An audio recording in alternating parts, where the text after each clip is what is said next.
Good morning, viewers. Good morning, all. This is Manoj Bagchi, the project coordinator and curator from Regional Science Center and Planetarium Calicut. Today, we will roll out a program. We have actually proposed objectives. This is a program which is with the occasion of our 24th anniversary. Even though our actual birthday is tomorrow, we thought that we will have a program because we have so many things on our hands and agenda. So we started today itself, and it is also, since it is the build up to our 25th anniversary. Hence, we wish that this year we can regularly conduct programs, and we will try to do programs on every month that will culminate on our 25th anniversary, 30th January 2022. Now, anniversaries, why do we so much value our anniversaries? My personal feeling is anniversary is important only when we reinvent ourselves on our anniversaries. Now, this reinventing is extremely important, and particularly for the middle-level science centers like ours, which is a regional center. When we plan for, or when we work for a larger science center, which are in metro cities and which are bigger national science centers, their objects speak for themselves. They're the interactive items, the galleries, they are much more in number, manifold in their themes and subjects. The variety spectrum is quite wide, and that is why they speak for themselves. They have their own stories. Here too we have that, but here we breach the line between the bigger science centers and the smaller ones, which are more activity oriented. So reinventing here means we need to regularly find out new modes of programs, new modes of displays, new modes of activities. And when you have to establish one such thing newly in a new area, it becomes extremely difficult. We are happy to have with us, we are very, very happy to have with us our director, our regional director, Mr. Madan Gopal, who was also very fortunately the first ever PC for this science center. And that is why we decided that this time we'd like to know from him how did he plan, how did he invent this science center. Here I would like to share with you a very pleasant experience that I recently had. I attended one meeting with a group in which there were some prominent personalities of the city. They came in and they started talking about the science center, and while doing that, they also expressed that this science center, when it came up, before that, this city was primarily known for its industry in a sense, primarily for its trading, primarily for its commercial business. But since the time this science center came up, this whole city oriented itself towards education also. And that is why now we have one NIT here, we have one IIM here, we have an IIT nearby, and there are plenty of educational activities that is going on all around the year. And we are very much thankful on this anniversary. We must express our sincere gratitude to our stakeholder, to the people we are connected to, and they have always taken this science center in high esteem. They have come here, and for that definitely we pay our respects to the first PC, Sri Madan Gopal, and also the following project coordinator, Mr. V. Ramachandran, who is currently the director of BITM, Birla Industrial and Technological Museum in the East. They made this center popular, they made this center meaningful, fruitful, and they established it to the people. So on our 24th anniversary, we invite our director, Sri K. Madan Gopal, to share his experience with us, how he could plan to establish this science center, which is a part of the National Council of Science Museum network that has got 25 science centers all over India. And now, sir, it's over to you. Tell us about your experience and your story. I think it would be very fascinating because starting anything right from the zero is extremely challenging, and then making it big is even more bigger challenge. Thank you, sir. Please come in. Am I audible, Manas? Yes, sir. Perfect. Yeah. So, first of all, let me thank Manas for giving me this opportunity to talk to all of you. Secondly, I would like to congratulate Regional Science Center and Planetarium in Calicut, all its stakeholders, citizens of Calicut, citizens of Kerala, who have been interested in this very project of Science Center and Planetarium, and who have nurtured this Science Center and Planetarium through the last 24 years and are into the silver jubilee of its operation. So congratulations to all of them, including the citizens of Calicut, for making this happen. Now, today I will just share some of my experiences while making this science center for first probably about 20-25 minutes, and then talk about little bit about how this science center has made an impact in the society, and probably also look forward to what one can expect from this science center in the future. This would be in brief about my talk today. So let me begin. The history may appear to be boring, but history is truth. So take it from me. The first integrated project of Regional Science Center and Planetarium at Calicut was the first of its kind for National Council of Science Museums. Till then, probably we were doing science centers all over the country, and we really did not have any experience of making a planetarium at any of our centers in the National Council of Science Museums. So, the Science Center at Calicut has the prestige of holding on to be the first integrated project of Science Center and Planetarium at Calicut. But then, looking back 24 years, it's a long period,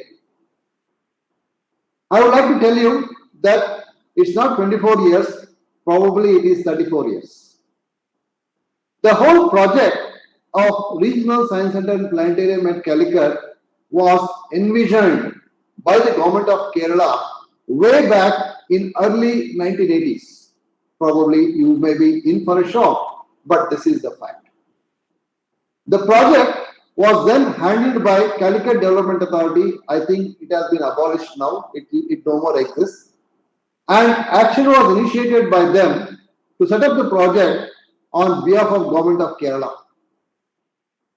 I think some funds were also allotted by the Government of Kerala for this project.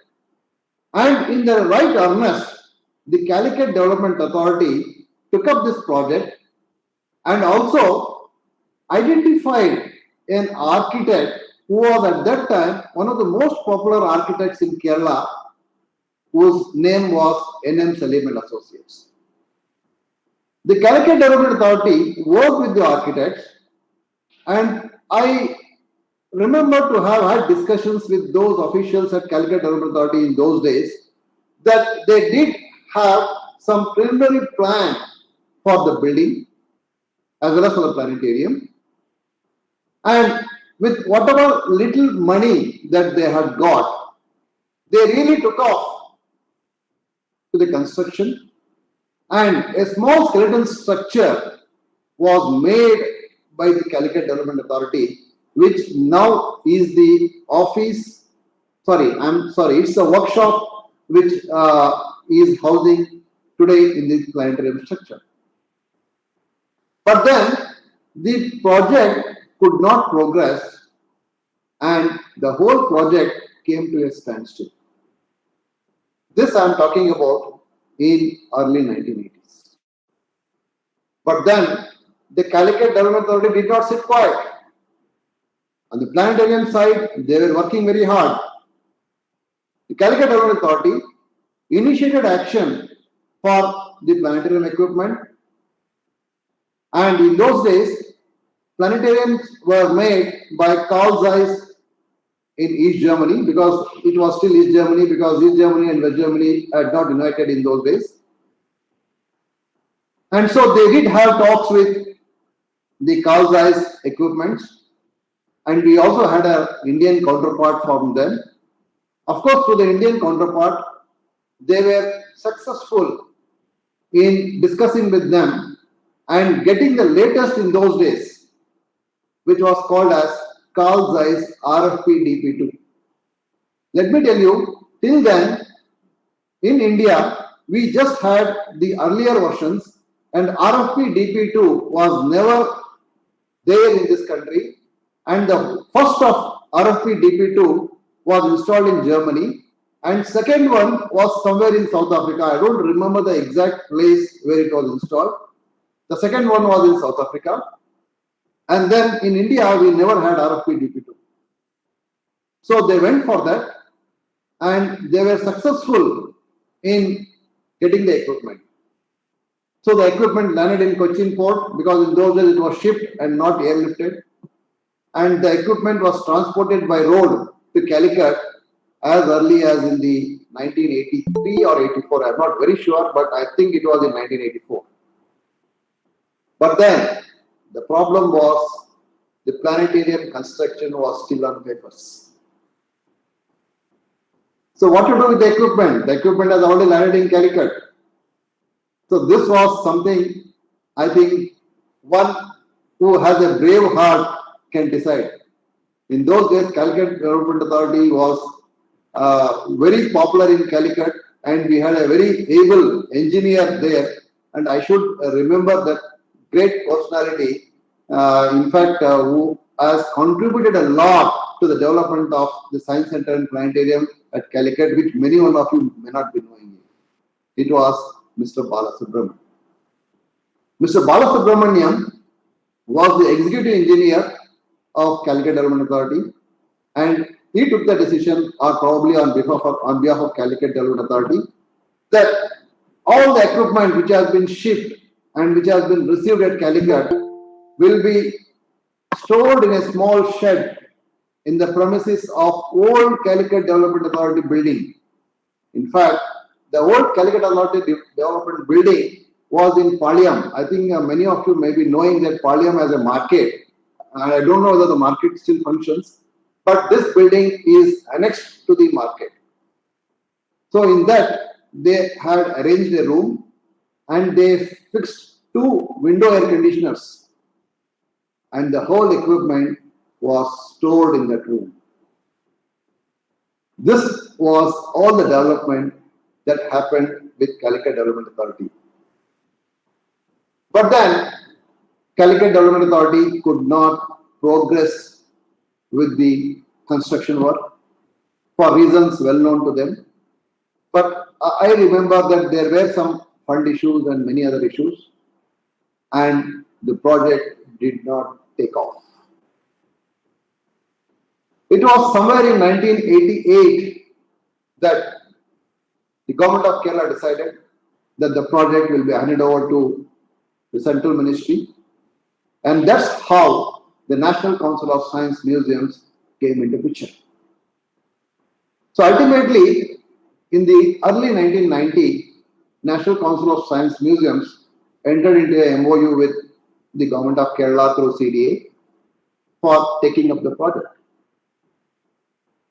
So that's how NCSM entered into the picture, and we did have some agreement between the two.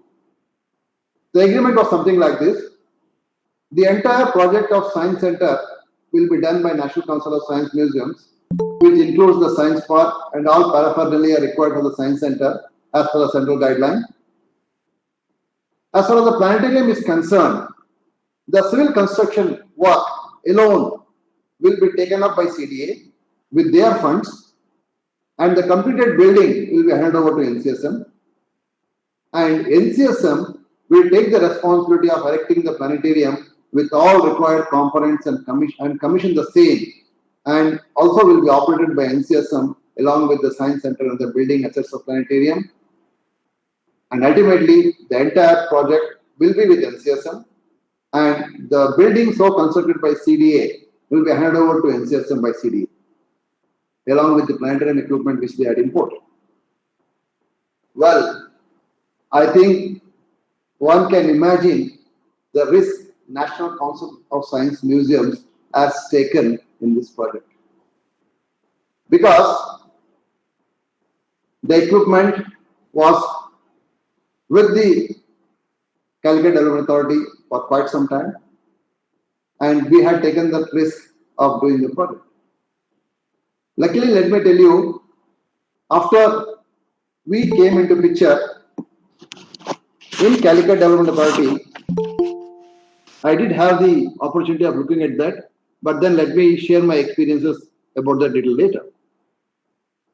So NCSM decided that the project to be executed by Nehru Science Center Mumbai, which has been a unit of National Council of Science Museums, under the leadership of then Director of Nehru Science Center, namely Mr. R.M. Chakravarti.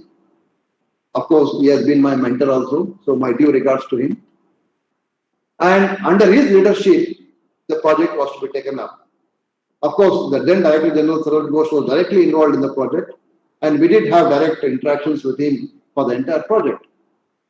So ultimately, probably in the month of May, I don't remember the exact dates, myself and Mr. K. Unikrishnan, who is presently the Stores and Purchase Officer of NCSM, and I think in those days he was an assistant in administration, and if I am wrong, please excuse me, Mr. Unikrishnan, and Mr. S.K. Murugan, who is currently in NSC Mumbai as Technical Officer Civil. In those days, he was Technical Assistant Civil, landed up probably a day, one day here and there before in Calicut.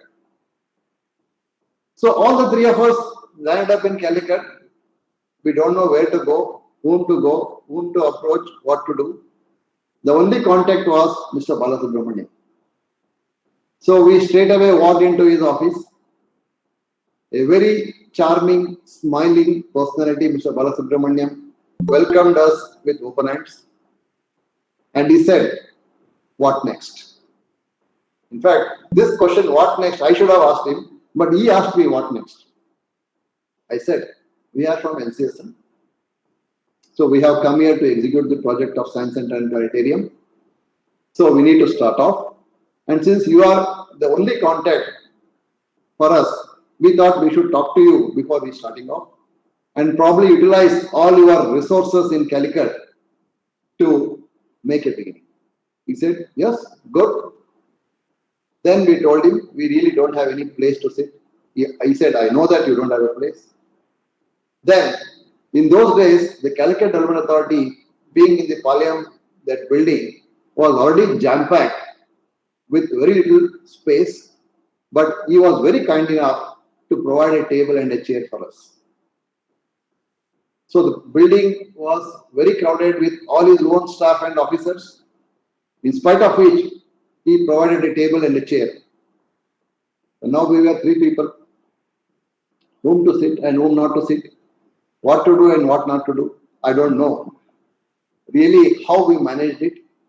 But then on turnkey basis, we used to sit in the table depending upon the work that we had to execute. So then my first question to Mr. Balasubramanian was, "Sir, we would like to take a visit to the site and see the situation of the site." The site of RSC Calicut, which is now in Maur Road, in those days, let me tell you, the Maur Road was a narrow road and there were no flyovers or no wider roads in those days. It was supposed to be the outskirts of Calicut. We just had only the Palayam bus stand, and then probably Maur Road bus stand had just begun, and the road was just a small narrow road, and there were virtually no developments in those areas, and everything was barren land. And we never had a transport also to that place. So somehow we managed to walk to the place, which was about 2 kilometers from Palayam, and went to the site. And on our first visit to the site, we found that the site had knee-deep water, and probably paddy was just harvested at the site. So this was our first impression of the site. So I was just wondering, where have we landed? We are seeing a marshy land, and then people are telling this is where the planetarium is going to come up. And I think Calicut Development Authority had then issued notifications for acquiring those land, and the acquisition process had already begun and probably was in the advanced stage of finalization, because they had earlier acquired a small portion of the land as NCSM had asked for 5 acres of land. So the next question I asked him, can I have a look at the planetarium equipment? He said, by all means. So we just visited the godown of the Calicut Development Authority where the planetarium equipment was stored. And then I was awestruck with the storage and wondered, as it was lying in the shed, jam-packed for almost last 5 or probably 6 years, I do not know exactly. And as to whether this equipment could be put to work, I really did not know at that time. Because by then, I had little knowledge of astronomy and planetarium, because I had the opportunity provided through NCSM of working with Dr. R. Subramaniam, the director of Birla Planetarium at Calcutta, for about a month's time. Myself and I think it was Mr. Parvathinathan, both of us were with him. And so with that little knowledge and looking at the way things were stored in the jam-packed room, and being with the physics background and knowing little bit of optics and things like that, I was wondering what could be the state of optics of the planetarium equipment. But I never uttered a single word. I just came out of the room and I said, TK, let us see. This was the first impression of the planetarium equipment as well as the site. But then we never kept quiet. We immediately started working on our own with that single table and chair which was in the Calicut Development Authority's office. So the first action which we wanted was to see whether the deliberated structure which was constructed by CDA for the Science Center building could be converted into a site office. So quickly Mr. Murugan made an estimate for the site office, and then it was a minor work. And then we took up that construction of site office, in which we just had the base structure. And I think it took about 4 to 5 or 6 months, something like that. And I think by the end of 1990, our site office was ready. So once the site office was ready, by then the land acquisition process by Calicut Development Authority also was completed, and the land was handed over to us. Of course, I signed the document to take over the land. And then we started establishing our new office in the building which we had made. So that's how the site office was our first objective. So once the site office was in place, we started action for the main building. So we had by then engaged N.M. Salim, who was earlier engaged by the CDA for taking up this project. And so engaged him, and we did have a lot of discussions with him. And our executive engineer from Calcutta, I remember it was D.K. Chaudhary. He came down to Calicut at least a couple of times, and we did have discussions with the architect.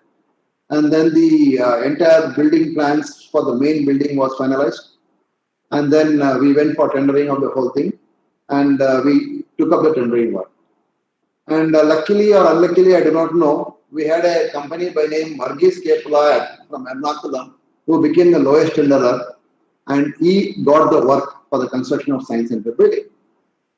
Parallelly, I think CDA also had initiated action for the civil work for the planetarium building, and they are engaged one Mr. Keshavan Nair, if I am right, for the construction of the planetarium building. And that's how the Calicut planetarium building construction also had begun. The construction work for both the planetarium and Science Center started in the right earnest.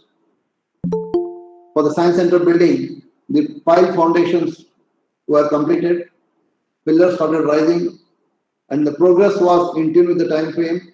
We were all feeling as if, things are falling in place after the initial struggle, but then things started moving. At the same time, from the NCSM side, we also took up the development of Science Park, for which the layout was made and the formation of pathways, edges, plants, trees, etc. were planted. In fact, many of the species which were of local in nature had to be identified. And since the water table was very high and the water was salty in nature, we had to look for plants which can sustain the salt water. And at the same time, we also decided about the Science Park exhibits, which had to be fabricated and sourced from different science centers across the country. So as everything seemed to be falling in place and happening in Calicut, we got a big jolt. One fine day in the morning, we were told the MD of Mr. Varghese K. and company, Mr. Varghese, passed away. So with the passing away of Mr. Varghese, the work for the science center at the site slowed down and ultimately stopped.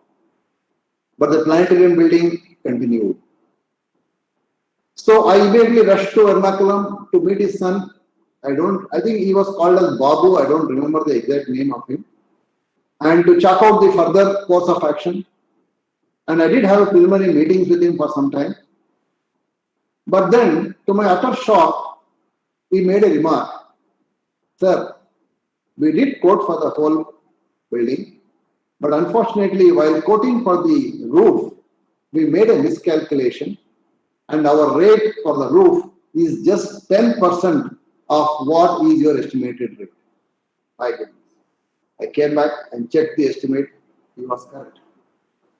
He said, sir, at this rate, I will not be able to continue with the work. Can you do something? I said, you see, I can't do anything. You have already signed the agreement for constructing the work. You will be having some profit somewhere and something to lose somewhere. So you need to continue. He said, no, sir, I cannot do anything. I will not be able to continue.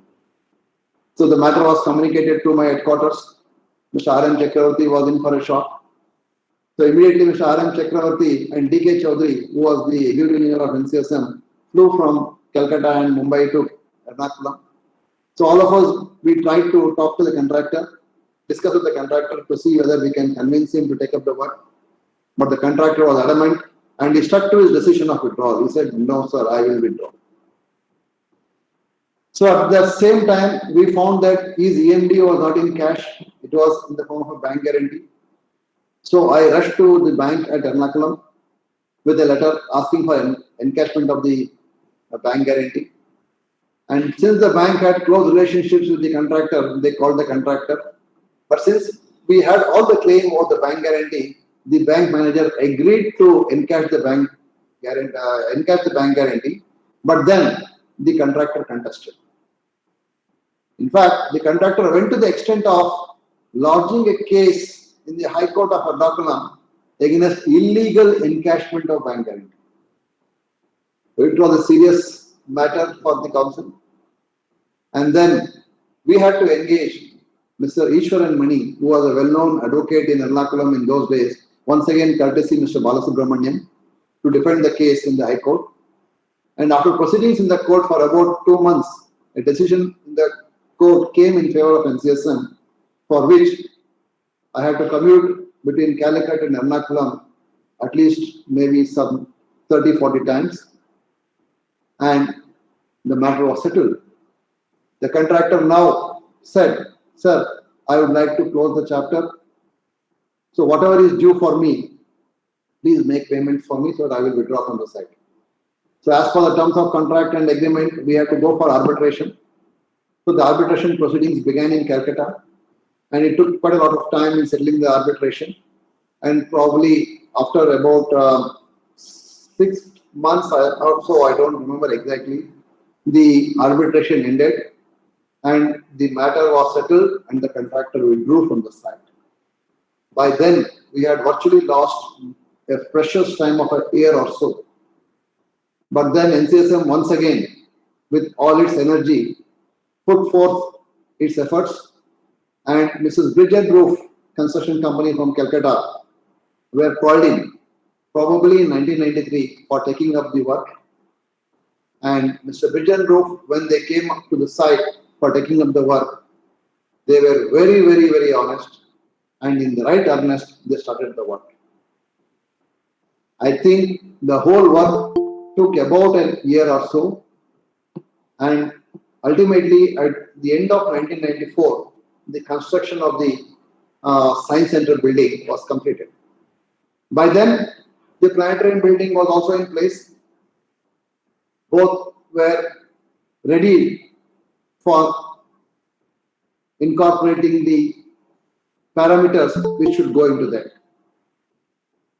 So from the Science Center side, we really had no issues, because by then we had finalized what will be the galleries and things like that, and we started working on them. Initially, we thought we will go with the fun science gallery and a little bit of material science and a biology gallery. And of course, the kids' corner and all those things were already planned well in advance. And things were smooth in nature as far as Science Center is concerned. But the climax was for the planetarium installation. So immediately NCSM contacted Mr. Carl Zeiss Jannah through their Indian counterpart and requested them to send their team for inspection, erection and commissioning of the planetarium equipment. Initially, the response from the Carl Zeiss side was not encouraging, as they were very reluctant, and by that time there were many changes in their own setup also. But luck favored in NCSM side, because by then Carl Zeiss was installing a similar RFP DP2 planetarium in Allahabad, and their team was working in India in Allahabad for the establishment of the planetarium. After continuous persuasion by NCSM, Carl Zeiss deputed one of their engineers who was in Allahabad to visit Calicut to look into the situation and report back and find out whether we could do something. The engineer visited Calicut and we received him, and we were able to convince him for a positive report. So they now said, yes, we will give a try. So they said, we will give a try to install, but how much we will be able to commission, I do not know, but let us try. So he went back, and probably after that, I think they completed the Allahabad planetarium, and then they went back to Germany, and a new group of 2 engineers, just imagine 2 engineers. 2 engineers landed up in Calicut. Out of them, one was an optical expert and the other one was an electronics engineer. So the moment they landed up in Calicut, we started requesting CDA to ship the boxes from their godown into the planetarium. And all the boxes stored in the godown were shipped to the planetarium premises. They were unpacked. Of course, we really had to engage some daily wages along with our technicians who were then recruited. So, but the only thing which was haunting our mind is 2 people. One an optician, other one is an electronics engineer. Will they be able to set up this whole thing? But then things had to move. They decided that first we will install the 15.6 meter dome for the planetarium equipment. And they said we need proper scaffolding for that. They also gave us some drawings for the scaffolding. In those days, Calicut was mere a little village, not a town also. Probably it was just coming out of the village sentiments and getting into a town business. But the infrastructures were very poor and things were not readily available in Calicut in those days. So we told them, let's try. We took the specification of scaffolding for the planetarium and we found that it was very difficult to arrange that in Calicut. But then we were able to convince them that we do have pandal contractors in Calicut who set up huge stages for public functions. So we contacted the pandal contractors, invited them to the site and told them this is how we need a scaffolding for erecting the planetarium dome. They said, yes, we will do it.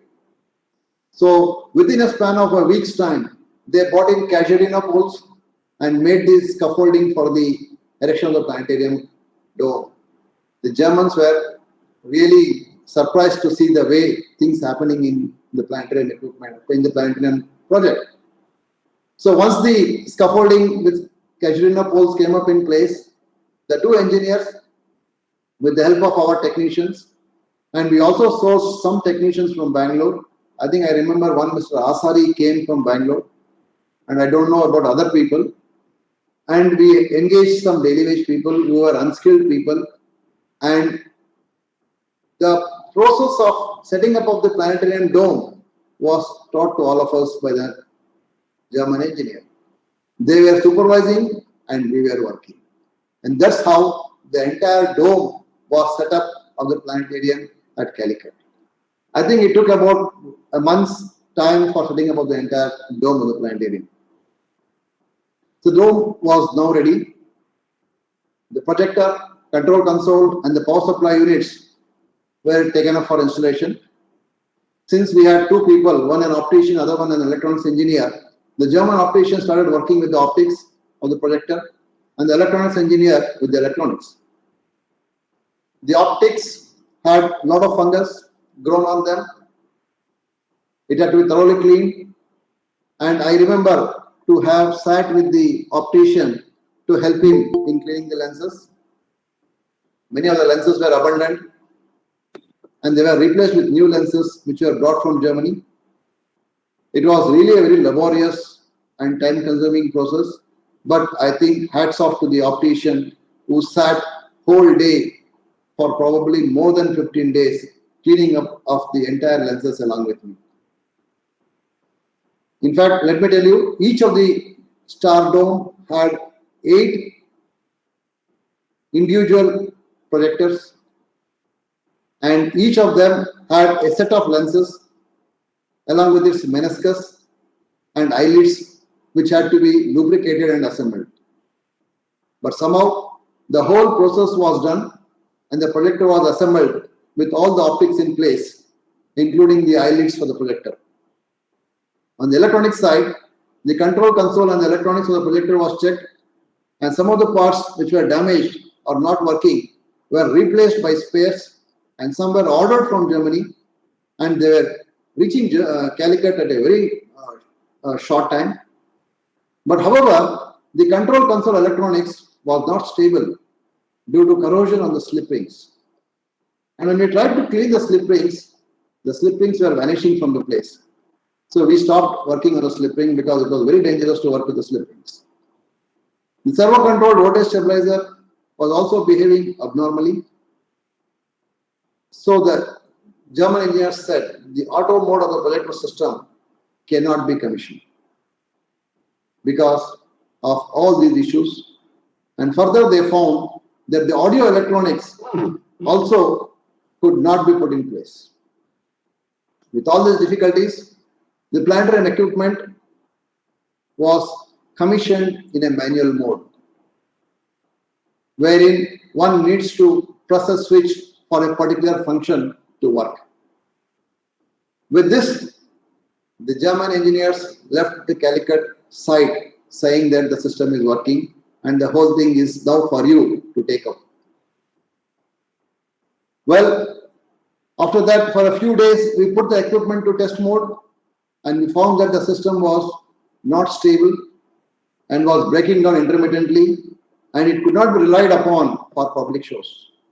At this juncture, a team of engineers from NCSM visited Calicut, and we were able to develop a bridge switching system with a separate control console for specific functions of the operation.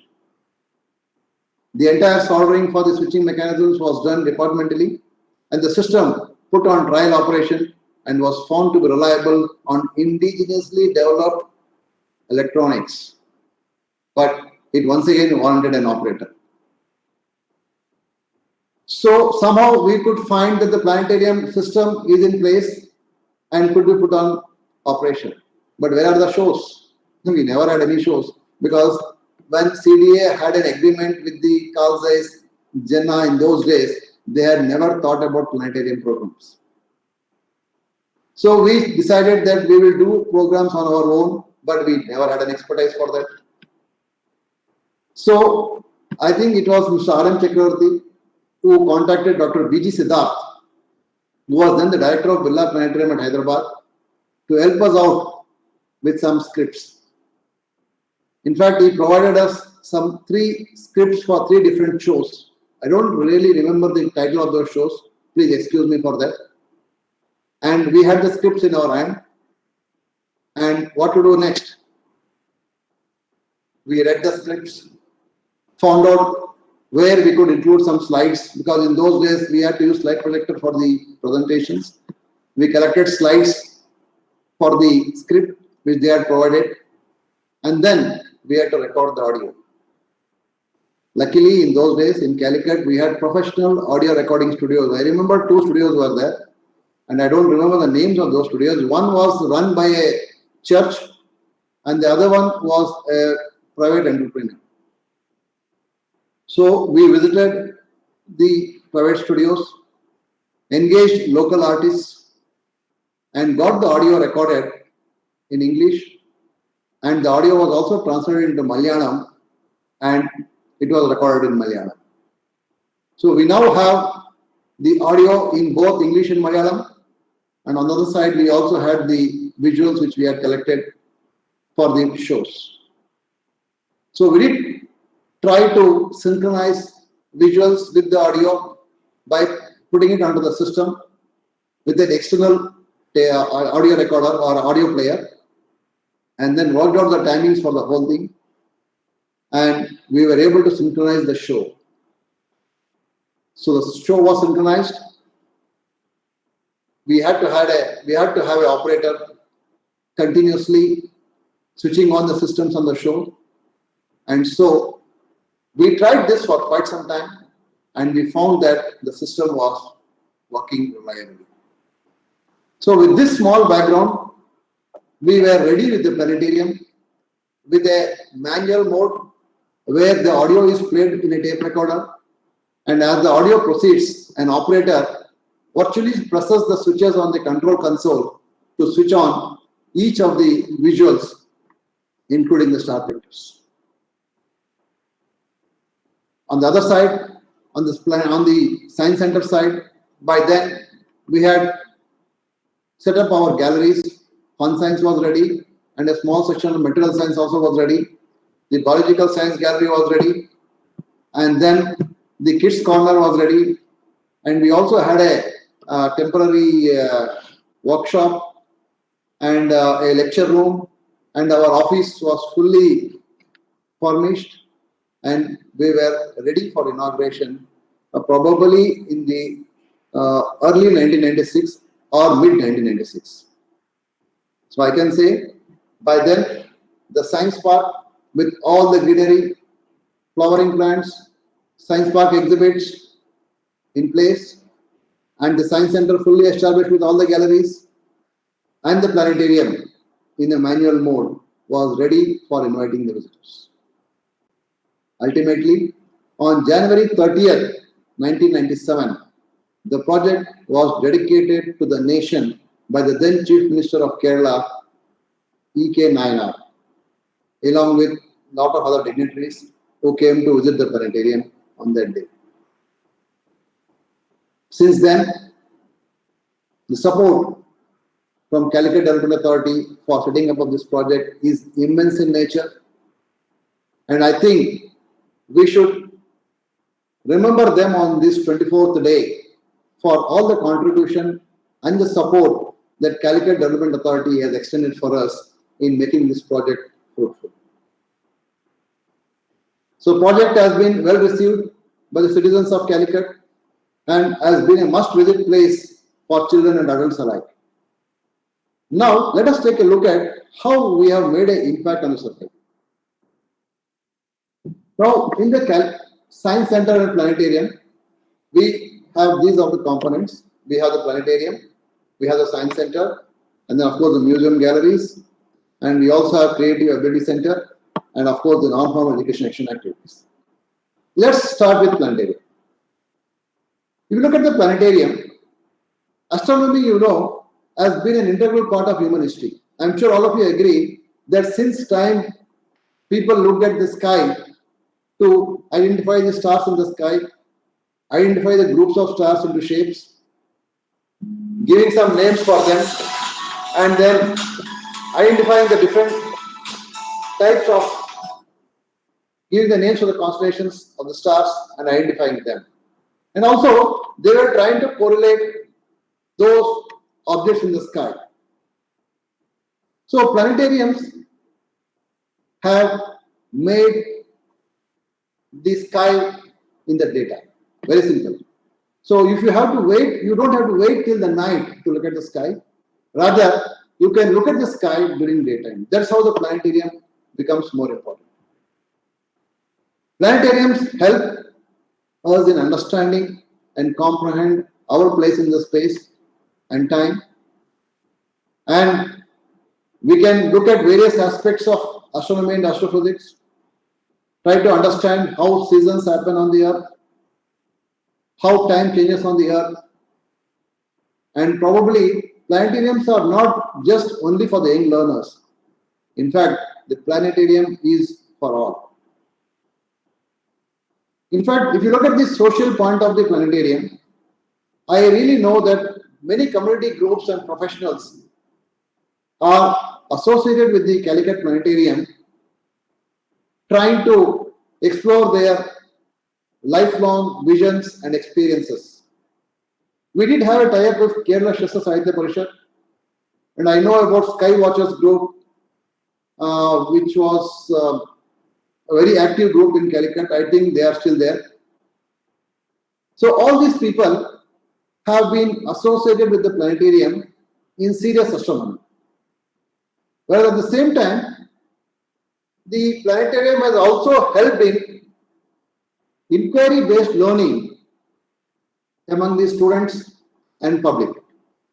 In fact, all of you agree that inquiry-based learning is a teaching strategy that prioritizes students' questions, ideas, and analysis.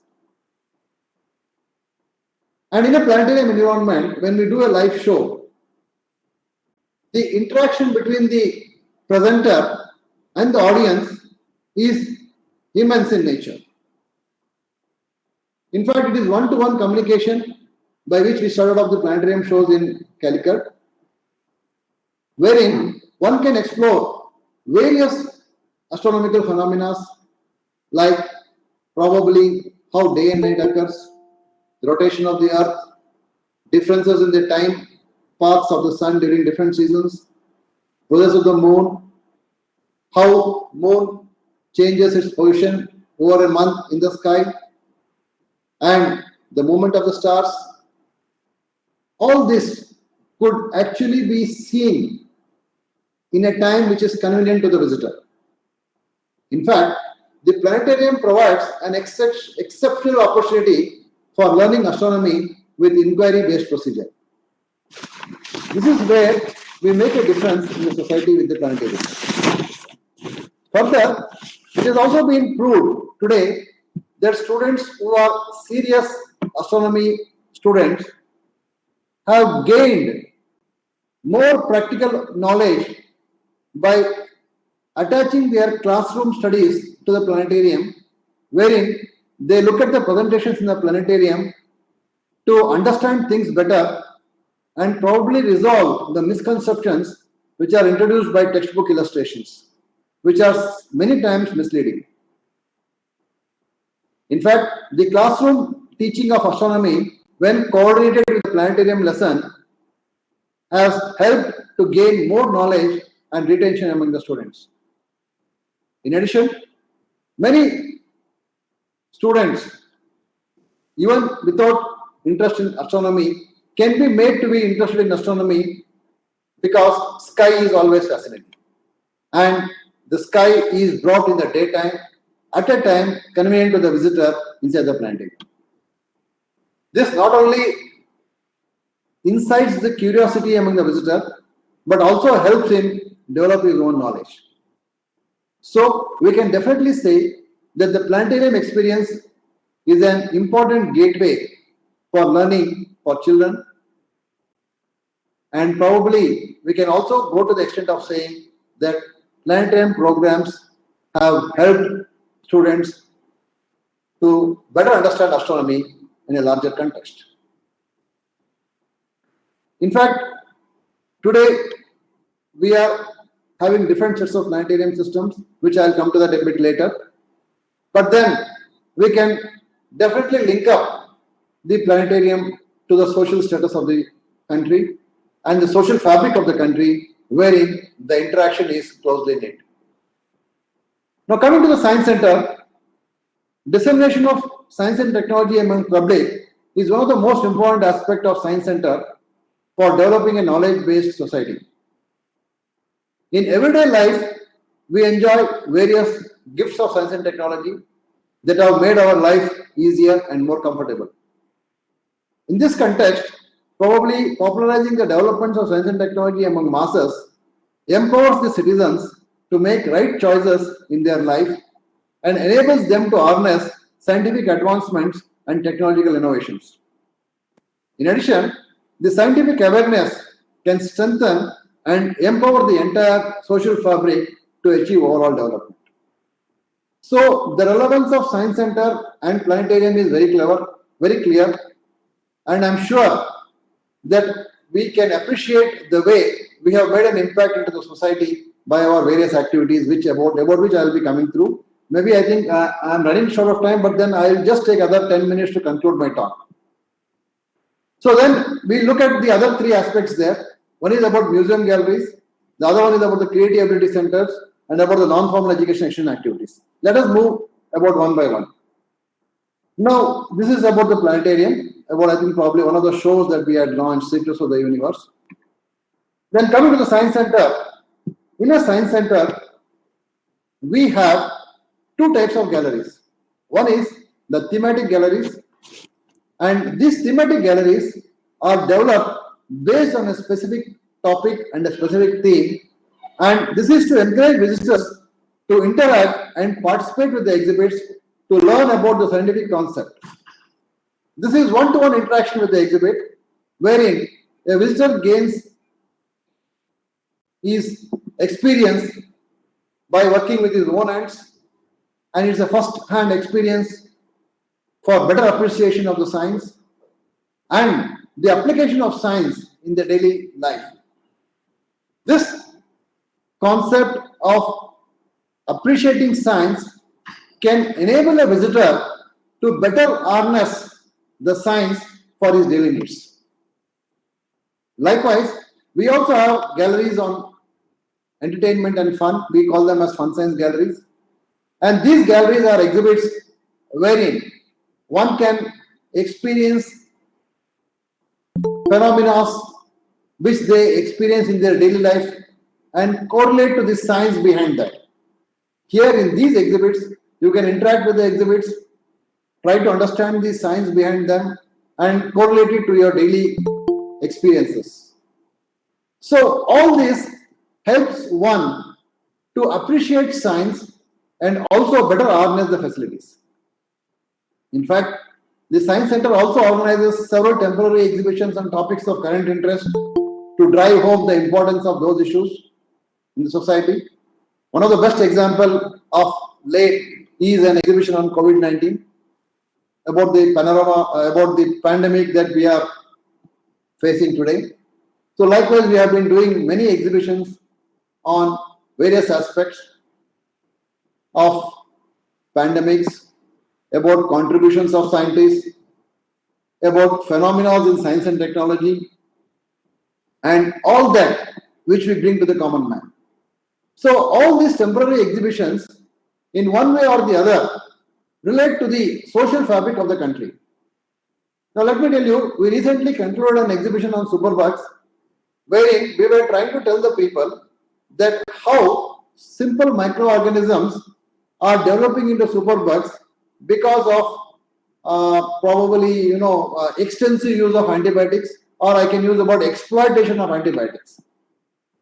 So the society, the doctor fraternity, and the museum, all these three come together in exploring this concept of superbugs and trying to drive into the society the importance of use of antibiotics, appropriate use of antibiotics, and ensure that these microorganisms do not develop into superbugs.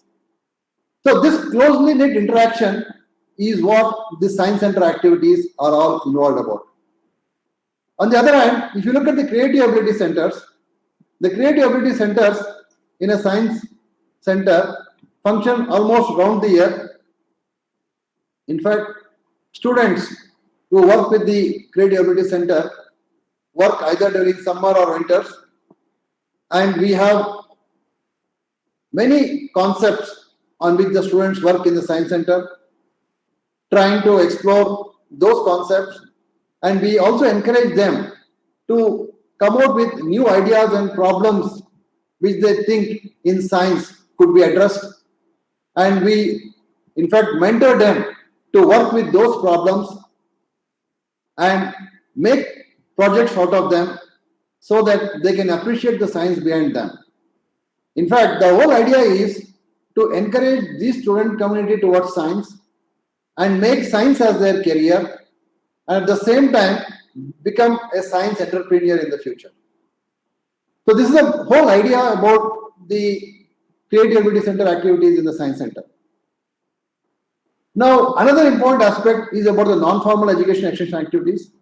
In fact, the centers organize around the year several non-formal education extension activities which are of diverse in nature, catering to the needs of different age groups to enable them to build up their personality skills and also encourage them to shape up their future by participating in such activities.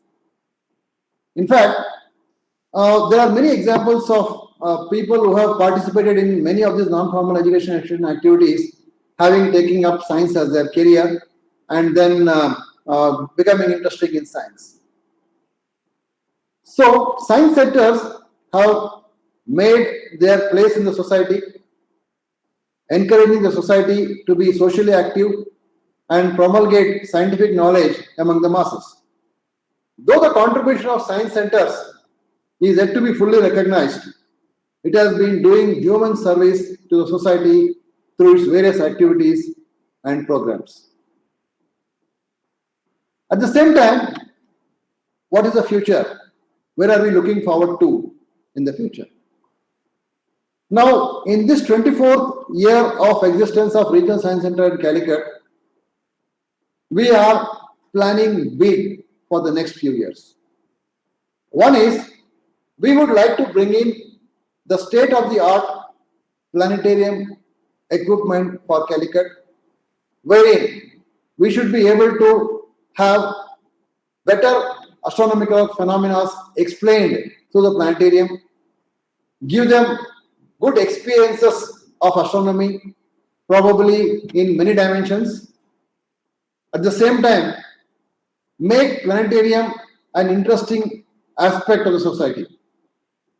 At the same time, we are also working on an astronomy gallery which is going to be made in the planetarium probably in the next year, and we hope to complete it in the Silver Jubilee year so that we will be able to bring in new concepts and new ideas which have taken shape in the field of astronomy and astrophysics into the domain of the new gallery.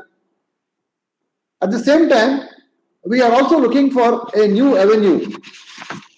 The new avenue is partnering with science and technology businesses. Now, slowly, this self-sufficiency of existing of science centers and planetariums has become the norm of the day.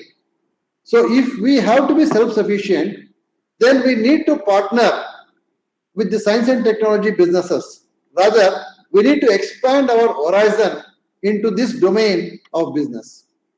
So we need to partner with private companies, tie up with them, try to see in which way their product would fit into our domain, and also see how this partnership can be a win-win situation for both the private entrepreneurs as well as for the planetarium community as well as science center community.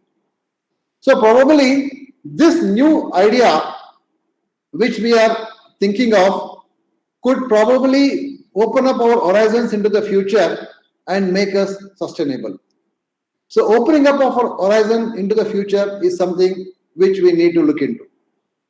Now, I think I have just taken about 1 hour and 5 minutes. I don't want to continue much more than this. I will just run through some of the slides here.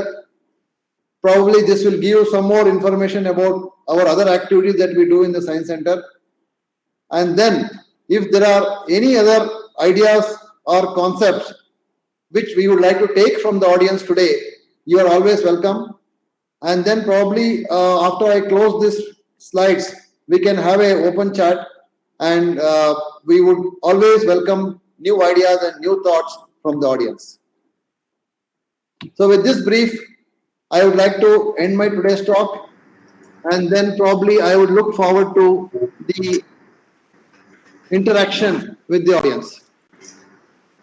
Thank you very much, sir. From your deliberation, my takeaway personally is the fact that giving a bath never comes without taking the pen. And that was so vividly expressed. We are open to the audience, and we will take some questions from them. We can take questions from them. So I suggest if you may kindly put forward your questions. You may either put it in the chat box, or you may just unmute yourself and ask your question directly to Director Vishwesvaraya Industrial and Technological Museum, Madan Gopal sir. But sir, to begin with, I have a question that whenever we plan some science center, what decides the design parameters? How big? How many galleries? What are the facilities? What are the themes? Do we have a people's reflection of mind in our selection of galleries? And thirdly, how do we maintain uniqueness? Because it may so happen, and it happens in fact for our cases. My personal experience is too many of our science centers look very much similar, and our activities, well, that quiz program, sit and draw and all that. Now, how do we come out of that shackle and make each one a unique proposition for the people, particularly for the connected era when one part of the country is not very remote from another part? Yeah, Manas, I think you have raised a right question, but let me tell you a brief about your first point. Now, India is a vast country with a lot of diversity in various aspects. Okay. Now, when we think about a science center in a region, the first aspect that comes to our mind is what is the population of that particular city in which we are going to set up the science center. So, looking at the population, say if the population of a city is 5 lakhs and above, then we think of setting up of a science center with about 2,000 square meters. Whereas if the population of the city is less than 5 lakhs, we have a district level center or a sub-regional level science center, which has a floor area of about 1,000 to 1,200 square meters. Now, let me start with the smaller center with about 1,200 square meters. In a 1,200 square meter science center, we normally have 2 exhibition halls and some space for the temporary exhibition hall. And we also have the kids area and a small conference room. And we ensure that we also have an outdoor science park, because science parks are something which are unique to India, and we are the forefront runners of the science park in the world. And we should be proud about that. And science park with the science park exhibits have always attracted the families for visit to the science center. So this is in short about a sub-regional level science center. When it comes to a regional level center like yours, in a regional level center which has about 2,000 to 2,500 square meter floor area, we plan for 2 thematic galleries, and in fact there will be 3 galleries. And each gallery will be about 350 to 400 square meter floor area. And we also have a science park and all the other paraphernalia. But then coming to the themes, Now, we always try to relate the themes to the local flavor. When I say the local flavor, it becomes very important that the local population tries to feel comfortable when they visit the science center. Say, for example, Calicut is a place which is known for spice trading. It has a huge sea face. So we should have something related to the trading of spices and about sea or ocean, things like that, which can actually make the people visit the science center as they will feel it is their own. Likewise, for example, if you have a science center in a place like mountainous area, probably we think about how the themes can be connected to the mountain. Maybe we look about galleries on geology and things like that to begin with. And in fact, the best way to look at this is to look for the what we call as the heritage of the place or the strengths of the place. This would be our prime, criteria for selecting the theme of an exhibition. So based upon this, we think about doing that. But then coming to your idea that, science centers all across the country look alike.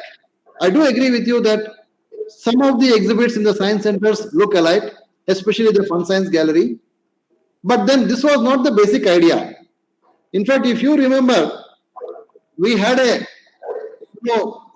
depository of about 100 Fun Science exhibits to start with.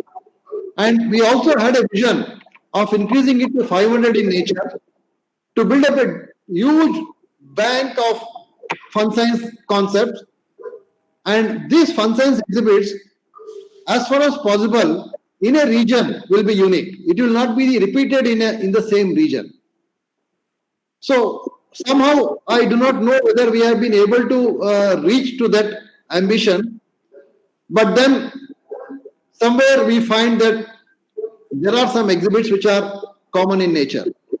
So we need to come out of this and probably look at the fundamental basic concept wherein we had to develop about 500 ideas of fun science and continuously update those ideas so that we will bring in new ideas regularly and also new exhibits regularly into the public domain.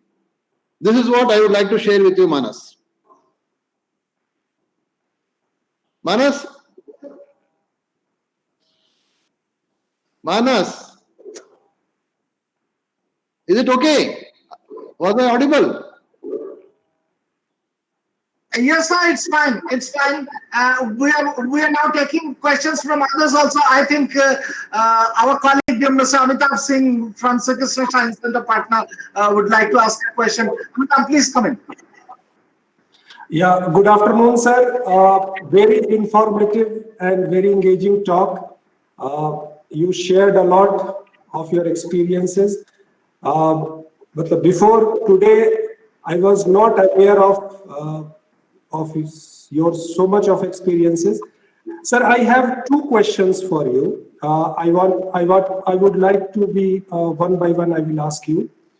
One thing, sir, since you have a very vast experience of the making of science centers and especially of the thematic galleries and seeing the people interacting there, what new facility can be added in the science center? Because you are saying thematic galleries, creative ability centers, now the science honors fair, and now we have some simulators type of thing. What do you think the new facility can be added in next 2-3 years in the science centers? My first question. Yeah. Yeah, thank you for that question.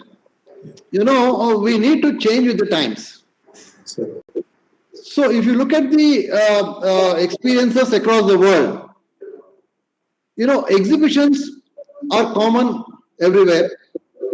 And we at NCSM also have changed with the time. We are now bringing in digital experiences for the visitors. I think most of you are aware that we did make a digital experience gallery in Varanasi on the heritage of the city of Varanasi. Likewise, we can bring in digital experiences in our museum galleries. Probably it could be related to virtual realities, augmented realities, and bringing in all that electronics which is taking shape in today's world, and incorporating those ideas as applications in our exhibits.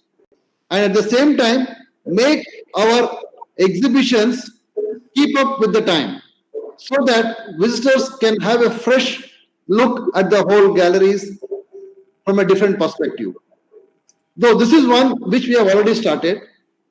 At the same time, I would also like to tell you that somewhere, art and science have never been able to go together. Probably it is time for us to look at this concept and bring in art and link it up with the science and try to make our galleries much more interesting so that we will be having a new class of visitors to the museum, that is the artists. So this is probably the one idea which I feel probably would be beneficial for the science museums so that we can go further. And the third one is, encouraging these startup entrepreneurs. Today, world over, there is a craze of startup. But then it is limited to the starting of startups, out of which many of the startups do not take shape. There are some of them do take shape, but in an isolated manner. Can museums think about the startup ideas, work about the startup ideas, and bring in exhibitions about the startup idea into the museum domain so that people who visit our museums can also know that these are the concepts and problems which are plaguing the world, and there are people working on these ideas. This is what something I feel probably would take us forward in the next 2-3 years and also make us much more relevant to the society than what we are today. Yeah, your second question, please. Yeah, thank you, sir, for your answer. My second question is on science on a sphere, sir. It is a tool, an education tool, which is based basically on environmental science.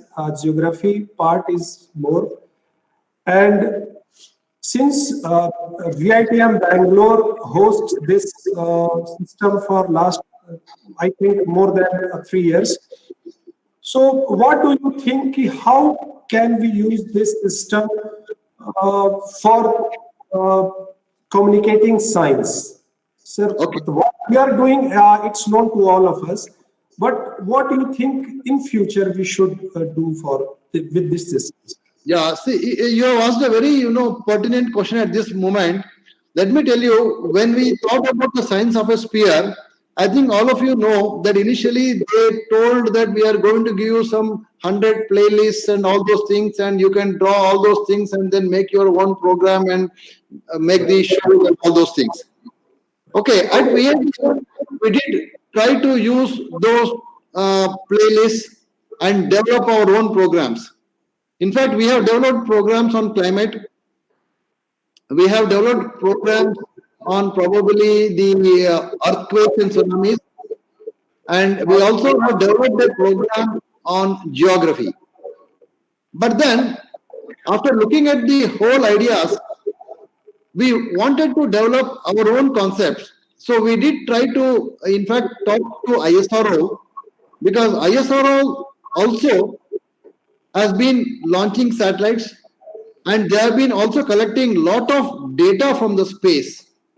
So how indigenously this data can be sourced through ISRO for incorporating it into the science on a sphere so that we can have better shows made by the museum fraternity.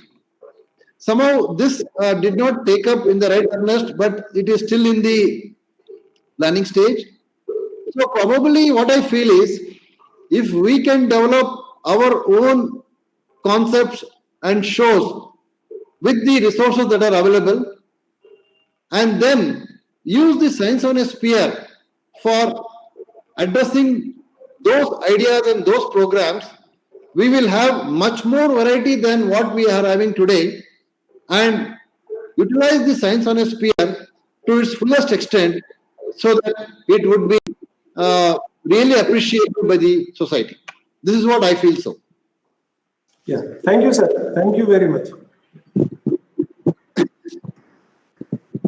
I think another of our colleague, Mr. Balaji from Tirupati, would like to ask a question. Yes, Balaji, please come in. Sir, good afternoon, sir. It was a nice lecture, and your experiences are great lessons for us for our generation especially. And my question is, of course, in NCSM, like we have 4 zonal headquarters, and everyone is doing designing galleries, developing centers, everything.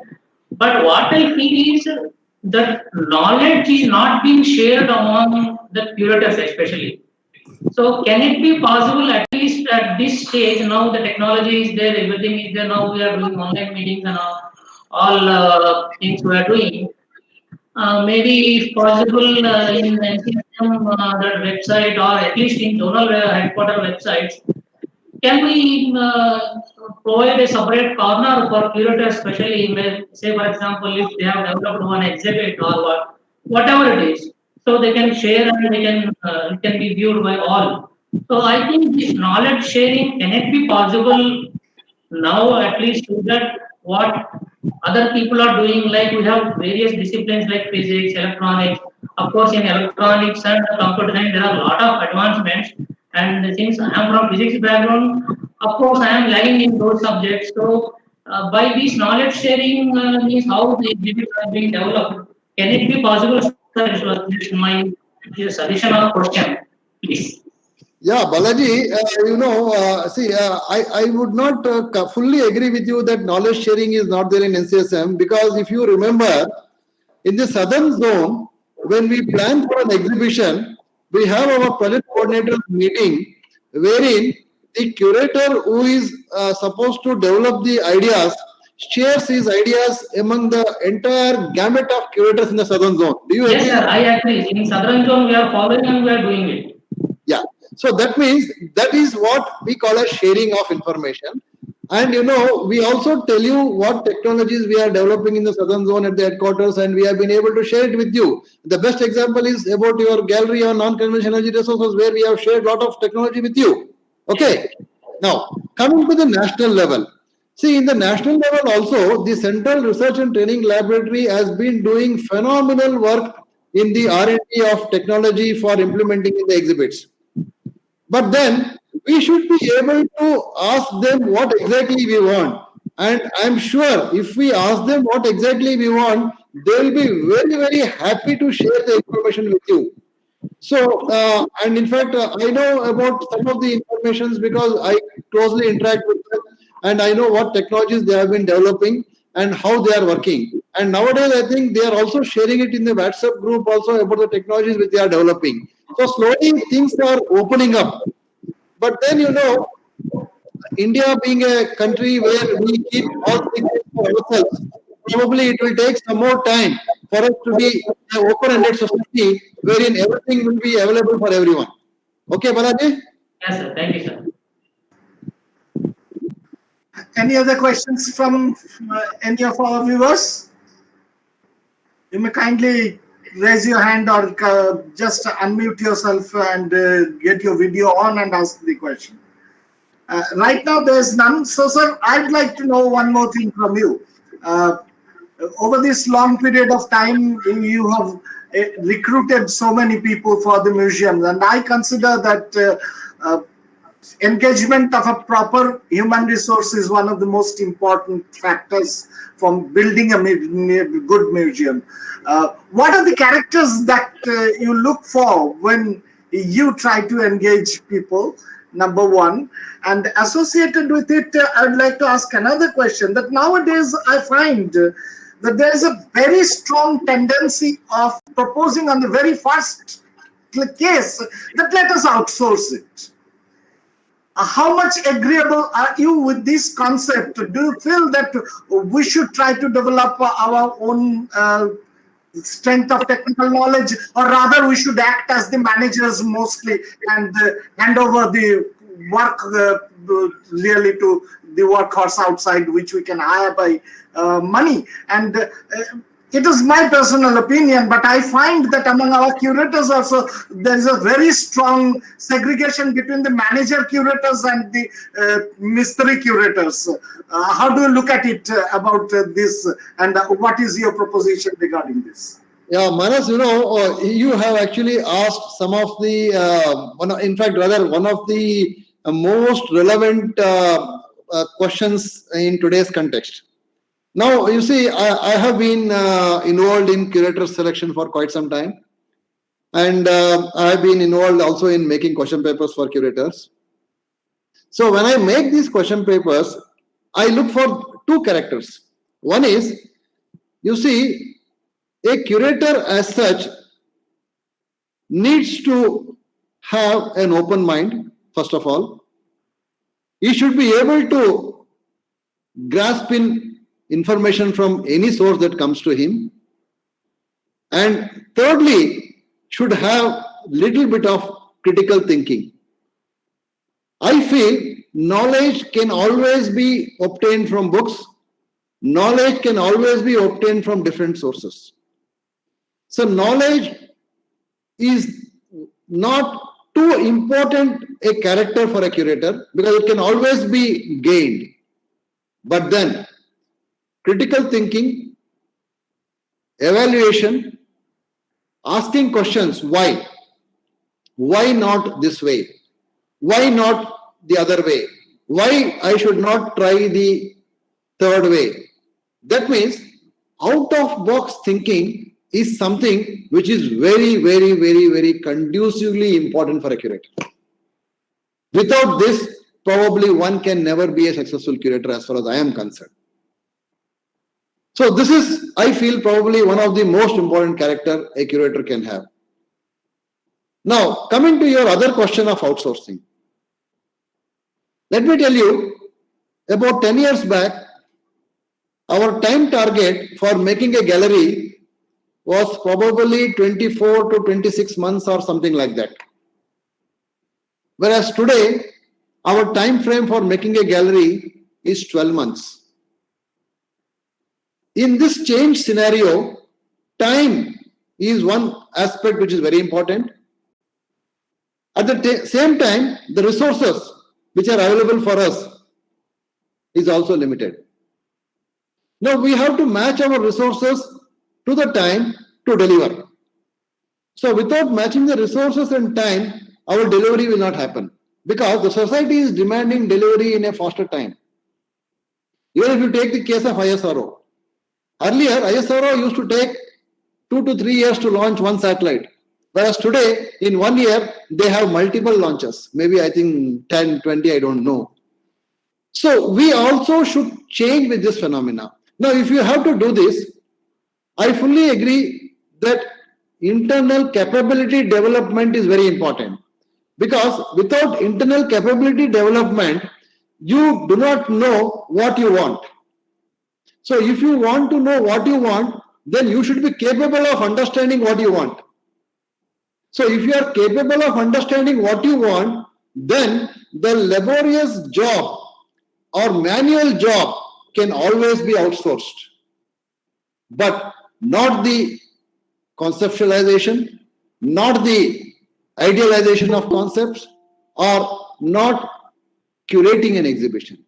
Because curating an exhibition needs special mind, special thoughts, and special characters, as I've already told you, out-of-box thinking. Without this, one cannot be a successful curator, and the exhibition cannot be curated to the extent that is required.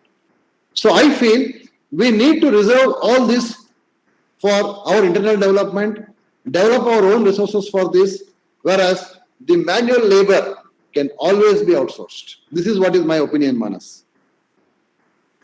So regarding this, I have a small question that yes, sometimes the manual labors can always be outsourced, but we are not doing it that way really. We are outsourcing the basic concepts in some cases, and we are also outsourcing the technologies. And do you think that in terms we are actually creating our own competitors in the same market, and very soon there is a possibility that will go out of the business and fade out really? Yeah, Manas, if you remember, when I told you about expanding our horizon, I just mentioned about our partnership with science and technology businesses. Now, today, as you rightly said, we don't have a competitor in this country, but the demand from the country for the museum exhibits is very huge, and we are not able to cater because of the simple reason we have restrictions in the number of curators that whom we can have in the country. But then the demand is so huge. How do you meet that? So we can do that only through developing our partnership with the science and technology businesses. Now, I will tell you how it can be done. Now, you see, something called as intellectual property rights in our profession is still not existing. So we should be able to develop our intellectual property registration criteria so that all the intellectual developments in the council remains with the council. Whereas our partners will help us to take it to the reach of the society by developing that concepts. So this way, we will always be knowledge partners. Knowledge will remain with us. We will develop the knowledge and share. So we are not developing competitors, take it from me. We are only developing vendors who can work with us. For example, let us take an example of an automobile. Maruti does not outsource the design of a car, does not outsource the design of the internal components, whereas manufacturing of the component is outsourced. So thereby, we should remain knowledge-intensive partners, and knowledge should remain with us, and we should ensure that we survive with the knowledge and make money with knowledge, whereas multiplying and duplicating things should be outsourced. This is what I feel, Manas. Thank you very much, sir. I wish that your optimism works, though my practical experience is a little deviated out of it. But even then, I think if there is no other question, then we end up this session. And thank you very, very much, sir, for sharing your views and your experiences. We will continue to look forward to you for more helps and more of your knowledge sharing. Thank you very much, sir. So with this, we end up this session. Thank you all for participation. And let me tell you another thing, that from 4 o'clock, we have another session of the same program in which Dr. Cross from Carl Zeiss Jena will speak about the planetariums in particular, and we are expecting much more recent technical advance of things in this particular field. Thank you very much. We are expecting that he will join again. Okay, thank you, Manas, and thank you all the participants who have joined us this morning. Thank you once again. Thank you, sir.